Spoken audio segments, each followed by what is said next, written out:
Sur une charrette de balles de foin, tirée par un gros pick-up, un groupe accompagne une grande marche funèbre de musiciens, d'artistes de cirque et de danseurs, sur des rythmes de Nouvelle-Orléans. On est à Sainte-Rose-du-Nord pendant le festival des funérailles des Beaux Jours et le groupe s'appelle les Royal Pickles. Je me suis sentie voyager dans le temps.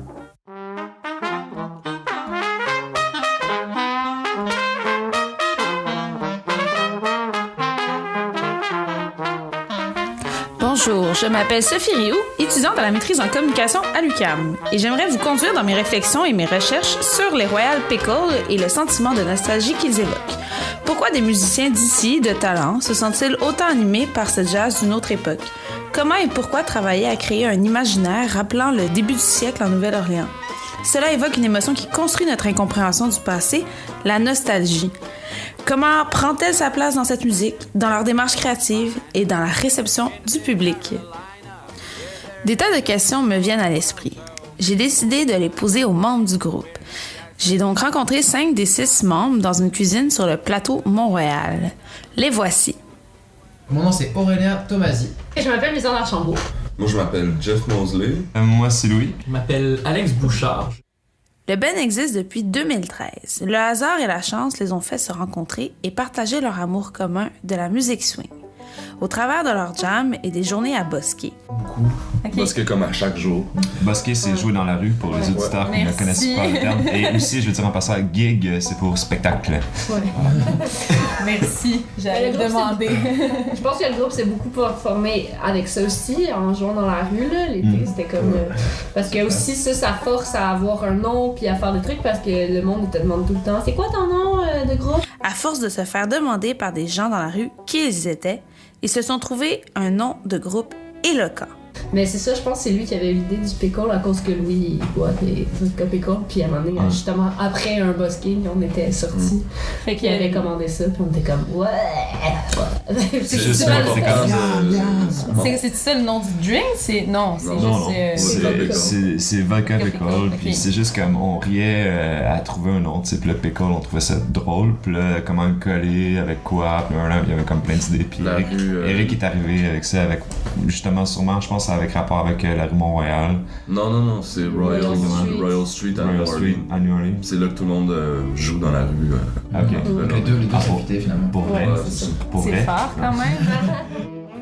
Au fil de nos conversations, ils se sont intéressés à mon travail et m'ont invité à des événements pour m'aider à comprendre leur démarche artistique. La première fois, c'était dans le cadre des coups de cœur francophones où ils faisaient la première partie du spectacle de Canaille, un groupe de folk montréalais.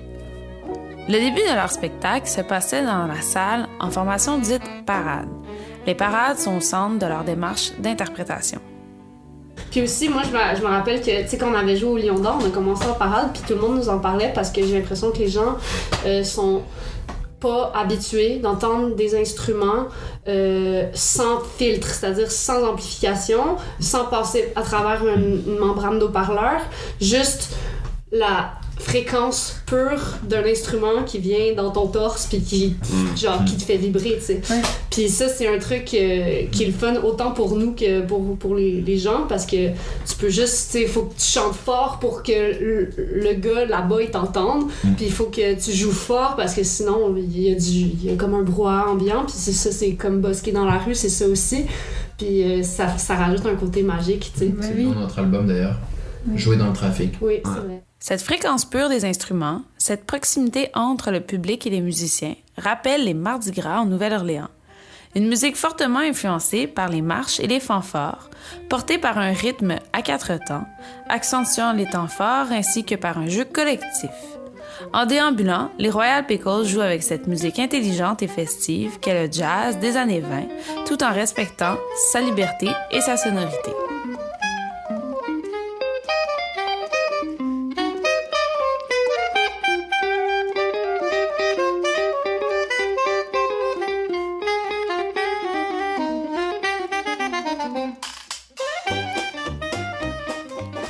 La deuxième fois, c'était pour un enregistrement de 13 chansons d'époque utilisant une vieille technique de prise de son.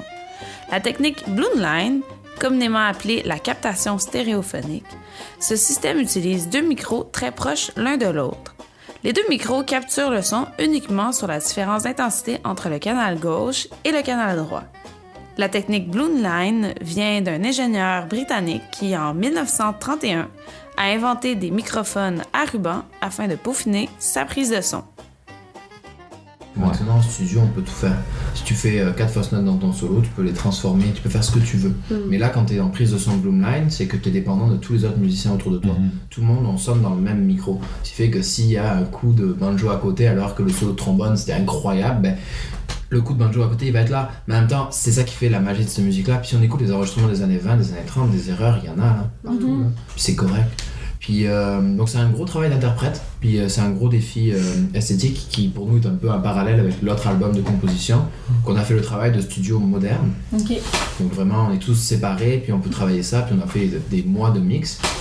Là c'est l'inverse, on a 2 micros, on enregistre 12 tours dans une journée, puis c'est fait.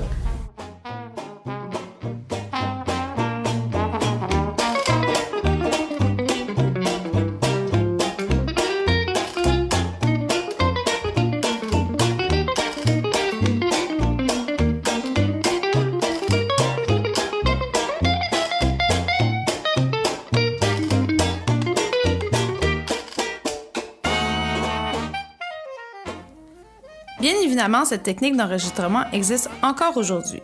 Mais quand on pense au swing et au Dixieland, une chose est certaine, cette musique de la rue, de carnaval et d'improvisation n'aurait pas pu faire son chemin dans le temps sans qu'elle ne soit devenue tangible.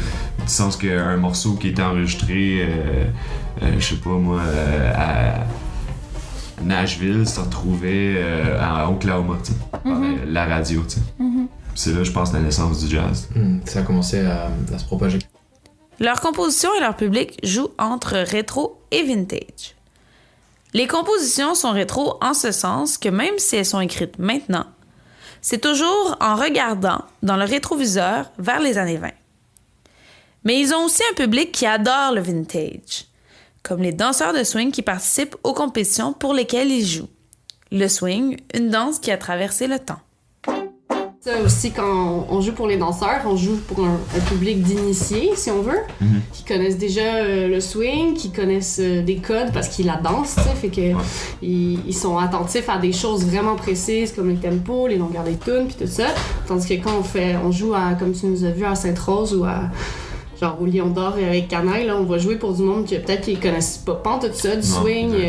Ils vont chercher autre chose, ils vont chercher justement à danser, à lâcher son fun, puis genre à pas penser à ses pas ou à quel passe il va faire. Fait que c'est vraiment, c'est comme 2 dynamiques complètement aussi qu'on a avec le public. Nothing about me's gonna be the same. I changed my way of living and it died and enough. I'll even change the way I strut my stuff. Nobody wants you when you're old and gray. There'll be some changes made today. There'll be some changes made.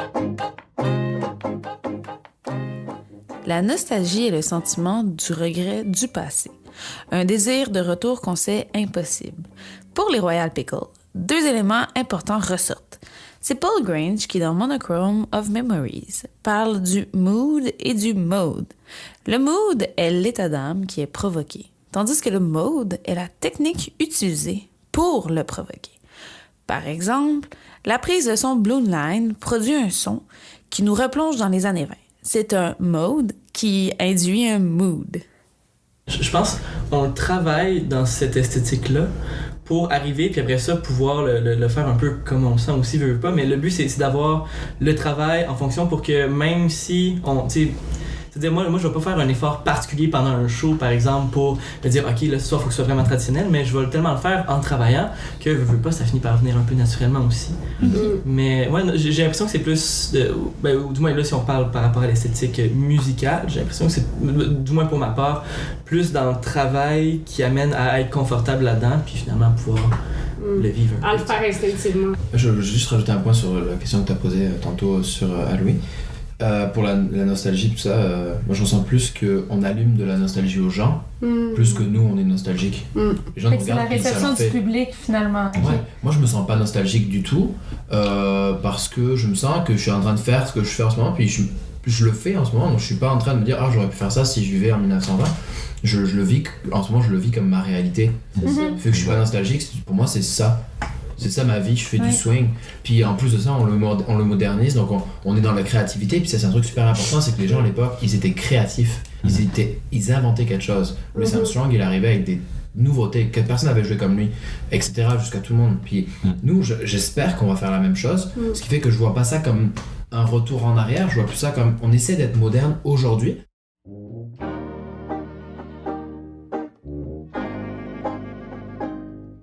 Les Royal Pickle ne se disent pas motivés par la nostalgie. Pourtant, leur musique crée clairement ce sentiment et ils le font vivre à ceux qui les écoutent. Nicolas Rousseau explique dans son article « Les 60s psychédéliques » dans la revue Volume, c'est le regret obligatoire d'une époque passée que l'on peut désormais prévoir et mobiliser facilement, sans qu'aucun ancrage dans le vécu ne soit nécessaire. C'est ce qu'il appelle la nostalgie de substitution. Les Royal Pickle ne jouent pas par nostalgie, mais ils sont si bons musiciens, impossible de ne pas se sentir retourné dans le passé. Le fait, mettons, d'être un musicien jazz qui travaille son esthétique traditionnelle, tu sais, quand les gens entendent, ouais, c'est vraiment ce son-là, de la façon qu'on le joue, mais j'ai l'impression que, tu sais, mettons, c'est comme quand t'as un costume à l'Halloween puis t'as un maquillage d'en face, tu sais. Après une heure que tu jases avec le monde, tu l'oublies, ça, que t'es maquillé, tu sais. Donc, ouais, les gens, c'est comme, waouh, t'es maquillé, tu sais, mais pour toi qui as toujours vécu avec ton maquillage depuis quelques heures, tu t'en rends moins compte. Donc, je pense qu'il y a beaucoup de ça aussi, tu sais.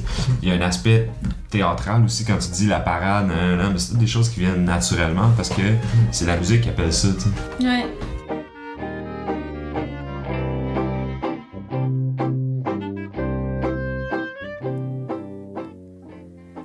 Sans être directement motivés par la nostalgie, les Royal Pickle ont les deux pieds dedans. Ils font de la musique par amour pour le New Orleans du début du 20e siècle, mais c'est une satisfaction actuelle qu'ils recherchent. Ils se donnent la liberté de réinventer cette musique. Les Royal Pickle aiment leur musique et ils font tout en fonction d'elle. Toutefois, le public, lui, vit une nostalgie. Leur matière première est une musique du passé. Le résultat est un sentiment nostalgique vécu aujourd'hui. Ces musiciens font plus que faire revivre le passé. Ils le réutilisent à leur fin, en artisans, parce qu'ils respectent scrupuleusement leur style, et en artistes, parce qu'ils composent et réinventent, au grand plaisir d'un public séduit et un brin nostalgique.